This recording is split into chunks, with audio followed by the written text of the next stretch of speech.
कल मैं किसी के साथ ना रहूं, क्या लालू जी के साथ मैं ना रहूं, क्या मैं लालू जी को पिता कहना छोड़ दूं, अपने नहीं, क्या मैं इज्जत ना करूं? तो क्या ये क्या कर रहा, क्या दमाद है, कितना गंदा सबका तुम्हें है औकात। पवन खेरा के घर पर पुलिस भेज दी है। भैया से न जीती था भौजी के लैंग्वेज है। कमजोर की बीवी सबकी भौजा है और मजबूत की बीवी सबकी माँ है। औकात तो लड़ा के देखो। दुनिया को पता है ऊंट बैठ भी जाए तो गधा से ऊंचा होता है। ये किस कैरेक्टर के लोग इतने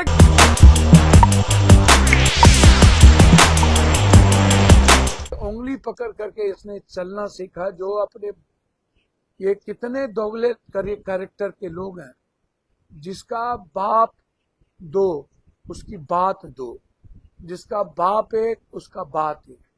ये कितने दोगले और तेगले कैरेक्टर के लोग हैं। सियासत के लिए हम किसी भी दल में जा सकते हैं, हम गंदी राजनीति कर सकते हैं, लेकिन जिसके साथ रहें उसके लिए हम उसको गाली गलौज करें, उसको माय बहन करें, ये मुझे समझ में नहीं आता। क्यों, क्या कारण है? कल मैं किसी के साथ ना रहूं, या लालू जी के साथ मैं ना रहूं, क्या मैं लालू जी को पिता कहना छोड़ दूं? मेरी आलोचना है। मेरी इस जन्म में क्या 7 जन्म में हो सकता है वैचारिक आरजेडी के नेताओं से ना बने। जो नेता हैं, जिस तरीके हैं, जो उदंडता है, उससे ना बने। क्योंकि आरजेडी के नेताओं का जो कैरेक्टर है वो लोगों को पसंद नहीं है। क्या मैं गाली दूं? क्या वो मेरे खून नहीं है? क्या मेरे वो अपने नहीं है? क्या मैं इज्जत ना करूं? तो क्या शब्द का प्रयोग किया। इन पर चरित्रहीनता का आरोप है। कितने गंदे लोग हैं। असम की माँ बेटी क्या सोचती होगी, बहनों पर क्या असर पड़ता होगा। मैं आया हूं, ये चुनाव नहीं जीत सकता है, मैं वादा करता हूं। अंडर करंट है। इन्होंने सबकी जमीन लूट ली, इन्होंने सबके पैसे लूट लिए, इन्होंने सारे लगभग व्यापारियों के इन्होंने चाय बागान छीन ली। आधी से अधिक संपत्ति असम के इनके हैं। ये बार बार कहते हैं कि पासपोर्ट पासपोर्ट पासपोर्ट के बारे में हमारे नेता पवन खेरा ने कह दिया। अब भारत सरकार की जिम्मेदारी बनती है ये पासपोर्ट नकली है या सही। अब ये कहता है कि क्या फॉरेन मिनिस्टर दामाद है। अब आप सोचिए कितना गंदा लैंग्वेज की बात कर रहा है। खरगे जी के उम्र को इन्होंने पागल कहा। ये थोड़े देर के लिए चल जाएगा, लेकिन खरगे जी की बेटी के बारे में जिस शब्द का प्रयोग किया, मैं आपसे पूछता हूं, क्या आपकी बेटी घर में है कि नहीं? क्या ये क्या कर रहा, क्या दमाद है, कितना गंदा शब्द का प्रयोग किया इन्होंने। क्या ये माफी के जोग है? इन्हें बेटी को माफ करना चाहिए। क्या एसटी एससी को माफ करना चाहिए? क्या आसाम की बेटी जिसकी जमीन छीन ली, जिसकी गरीबी इन्होंने बना दिया, 1 से 1.5% लोगों के पास मात्र संपत्ति है। 98% आसामी गरीब है, कुछ भी नहीं है उसके पास। ये सिर्फ पैसे के बदौलत चुनाव लड़ रहा है और कुछ भी नहीं है। आसमान पताल के अंतर है गौरव गोगोई और इस पगले में। ये इनको मेंटल आगरा भर्ती करने की जरूरत है। ये जिस तरीके की बदतमीजी किया है, क्या ये लोकतंत्र के लिए खतरा नहीं है? ये चुनाव आयोग की पुलिस है या असम के मुख्यमंत्री की?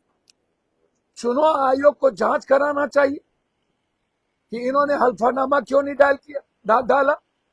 50,000 करोड़ के जो इन्होंने बिजनेस की, उसका चर्चा क्यों नहीं हो रही है?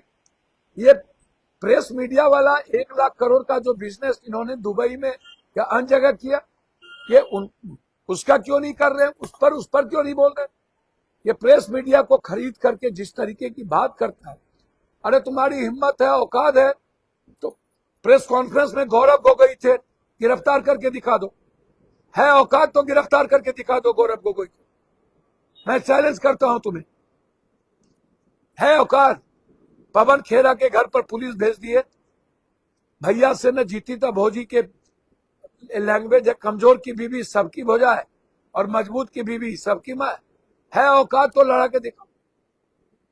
दुनिया को पता है ऊंट बैठ भी जाए तो गधा से ऊंचा होता है। ये किस कैरेक्टर के लोग? इतने गंदे आदमी को मुख्यमंत्री कोई बना देता है? इतने गंद, जिसका कोई अपना चरित्र नहीं, कैरेक्टर नहीं, जो लुटेरा है, जो बेईमान है, जो मां बहन और बेटियों के पर नजर गिद्ध दृष्टि रखता है, जिन्होंने आज तक जुबिन दा के मुद्दों को दबा के रखा। मैं एक एक बेटी और मां से आग्रह करूंगा भीख मांगकर, इसको मिटा दीजिए। मैं एक एक युवाओं से आग्रह करूंगा, यदि जुबिन दा को न्याय चाहते हो और आजादी चाहते हो, इसको मिटा दो।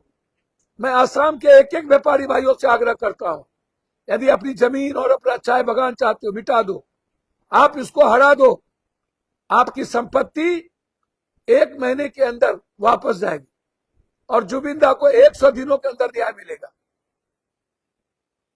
गौरव गोगोई आपके बेटे की तरह ऐसा इंसान, ऐसा युवा जो विनम्र भी है, चरित्रवान भी है, विचारवान भी है और जिसे आसाम की मिट्टी से मोहब्बत भी है, आसाम की बेटी और मां से उनको अपना खून समझता है। क्या आप नहीं जानते हो ये कितना चरित्रहीन है? आप नहीं जानते हो कि किस भाषा और मर्यादा का प्रयोग करता है? यदि इस बार आपने जिता दिया कि आपकी सारी संपत्ति छीन लेगा, सारी जिंदगी खत्म कर देगा। मर जाना, इसको जिंदगी में मत जिताना, ये मेरा आग्रह है आपसे। इसीलिए आज मुझे यहां बैठना पड़ा। ये एक एक लोगों को बाहर से ला करके ट्रेन और बस से ये वोट को खरीदना चाहते। मैं आसाम की जनता और कांग्रेस और सभी नेताओं से आग्रह करूंगा, इसको रोको। और मैं चुनाव आयोग से आग्रह करूंगा, इस गलत वोट और फर्जीवार वोट को रोको। जो आसामी नहीं है, जो आसाम की भाषा नहीं जानता है, जिसका आसाम में 2 पुस्त 1 पुस्त नहीं हुआ, वो लोग कौन है? इसलिए इसको रोको, हर कीमत पर रोको। और मेरा आग्रह है चुनाव आयोग से, जहां पर बक्सा रखे जाएगा वहां पूरी सीसीटीवी फुटेज, सीआईएसएफ उसकी निगरानी। मैं कांग्रेसियों से आग्रह करूंगा 4 मई तक, 3 मई तक उस बक्सा रखने वाले जगह की पहरेदारी करिएगा। ये कुछ भी कर सकता है, इसको रांची के कांके में भर्ती कराने की जरूरत है। ये पागल हो चुका है, इसे लड़ना होगा, इसको सुप्रीम कोर्ट इसके खिलाफ जाना होगा। इन्होंने जितना भ्रष्टाचार किया, सही कहा हमारे नेता राहुल गांधी ने, इसको, इसकी जगह जेल है, इसका जगह सजा है, इसको माफ नहीं करना चाहिए। ये मेरा आग्रह है। लगातार दूसरी बात, लगातार बिहार में बच्चियों के साथ बलात्कार, छपरा में 4 लड़के ने बच्चियों के साथ बलात्कार किया। वो जिंदगी और मौत के साथ जूझ रही है, वो पीएमसीएच में है। कोई देखने वाला नहीं, कोई सुनने वाला नहीं। मासूम बच्ची, पड़ोसी के लड़के ने बारी बारी से बलात्कार किया, उम्र 15 साल। बाहरे बाह, कब तक ये बच्ची इनका शिकार होती रहेगी?